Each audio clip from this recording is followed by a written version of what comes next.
நாம் இன்று ஒரு அருமையான பயனுள்ள வர்மப்புள்ளி மூக்குவெட்டி காலம் பற்றி பார்க்க போகிறோம். இந்த வர்மப்புள்ளியின் பயன்கள் என்ன? இதனை எவ்வாறு சரியான முறையில் இயக்க வேண்டும்?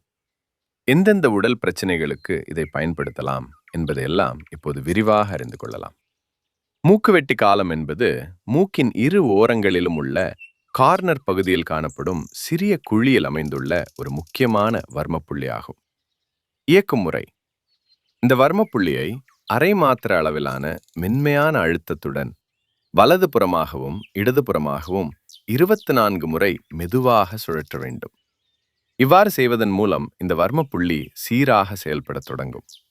பயன்கள்: இந்த மூக்குவெட்டி காலம் வர்மப்புள்ளி செயல்படுத்தப்படும் போது மூக்கில் தொடர்ந்து நீர் வடியும் பிரச்சனை, சுவாசம் எடுக்க சிரமம், மூக்கில் ஜம்மு அடைப்பு, சுவாசக்குழாய் அடைப்பு அல்லது சுருக்கம், ஆழமாக சுவாசிக்க முடியாத நிலை போன்ற பிரச்சனைகள் உள்ளவர்களுக்கு சுவாசம் சீராக நடைபெறுவதற்கான நல்ல வாய்ப்புகள் உருவாகும்.